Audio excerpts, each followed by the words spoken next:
SSLC 2025 result വന്നതിന് ശേഷം allotment അപേക്ഷയും കഴിഞ്ഞു. ഇനി നമ്മൾ ആകാംക്ഷാപൂർവ്വം വളരെയധികം വിദ്യാർത്ഥികൾ റീവാലുവേഷന് വേണ്ടി കൊടുത്തിട്ടുണ്ട്. അതിന്റെ റിസൾട്ട് നമ്മൾ വളരെ ആകാംക്ഷയോടെ കാത്തിരിക്കുകയാണ്. അത് എന്ന് വരും എന്നുള്ള ഒരു ആകാംക്ഷയാണ് നമുക്കൊക്കെയും.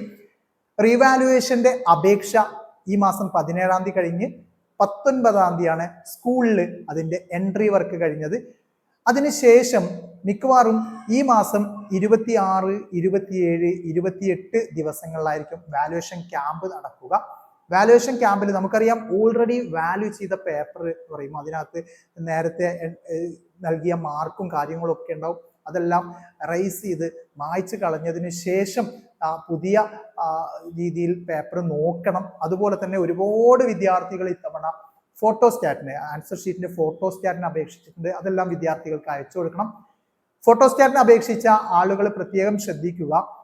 ഇത്തരത്തിലുള്ള ഫോട്ടോസ്റ്റാറ്റ് കോപ്പികൾ നിങ്ങളുടെ അഡ്രസ്സ് ഡയറക്റ്റ് കിട്ടില്ല. പകരം അതത് സ്കൂളുകളിലേക്കായിരിക്കും ഫോട്ടോസ്റ്റാറ്റ് കോപ്പി ലഭിക്കുക. അത് സ്കൂളുകളിൽ പോയി നിങ്ങൾ കളക്ട് ചെയ്യണം. മിക്കവാറും ജൂൺ 2, 3 ദിവസങ്ങളാവുമ്പോഴേക്കും നിങ്ങളുടെ ആൻസർ ഷീറ്റിന്റെ ഫോട്ടോസ്റ്റാറ്റ് കോപ്പി ലഭിക്കും. ഇനി റീവാലുവേഷൻ റിസൾട്ട് എന്ന് വരുമെന്ന് നിങ്ങൾ ആകാംക്ഷപൂർവ്വം കാത്തിരിക്കുകയാണ്.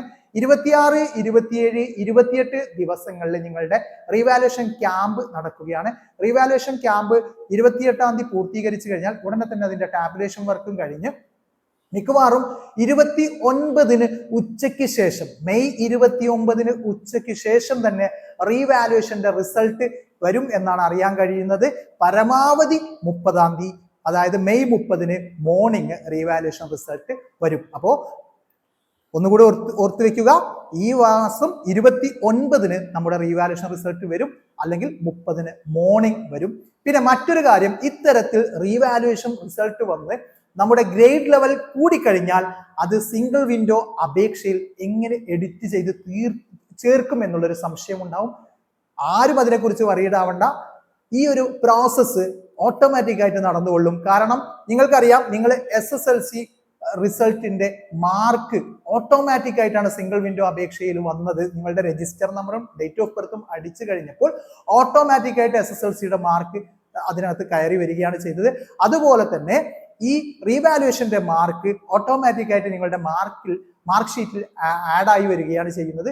അതുകൊണ്ട് തന്നെ ഈ സിംഗിൾ വിൻഡോ അപേക്ഷയിൽ നമ്മൾ പ്രത്യേകിച്ച് ഒന്നും ചെയ്യാതെ തന്നെ നമ്മുടെ റീവാലുവേഷൻ മാർക്കും ആഡ് ആയി വന്നുകൊള്ളും. അങ്ങനെ അത്തരത്തിൽ ആഡ് ആയി വന്നു കഴിഞ്ഞാൽ ആ പുതിയ മാർക്ക് പ്രകാരമായിരിക്കും നിങ്ങൾക്ക് അലോട്ട്മെന്റ് ലഭിക്കുക. അല്ലാതെ നമ്മൾ പ്രത്യേകിച്ച് എഡിറ്റ് ചെയ്യേണ്ട യാതൊരുവിധ ആവശ്യവും റീവാലുവേഷന് ശേഷം വരുന്നില്ല. അപ്പൊ ഒരിക്കൽ കൂടി ഓർമ്മിപ്പിക്കുകയാണ്, റീവാലുവേഷൻ റിസൾട്ട് ഈ മാസം 29-ന് തന്നെ വരും. ഇനി അതുപോലെ തന്നെ നിങ്ങൾ ഫോട്ടോസ്റ്റാറ്റ് കോപ്പിക്ക് അപേക്ഷിച്ചവർക്ക് ജൂൺ 2, 3 ദിവസങ്ങളിൽ സ്കൂളിൽ പോയി അത് കളക്ട് ചെയ്യാവുന്നതാണ്. ഒപ്പം സിംഗിൾ വിൻഡോ അപേക്ഷയിൽ നമ്മൾ ഇതുമായി ബന്ധപ്പെട്ട് യാതൊരുവിധ എഡിറ്റിങ്ങും ചെയ്യേണ്ടതില്ല. അതൊരു ഓട്ടോമാറ്റിക് പ്രോസസ്സാണ്. ഓട്ടോമാറ്റിക് ആയിട്ട് അത് നടന്നുകൊള്ളും.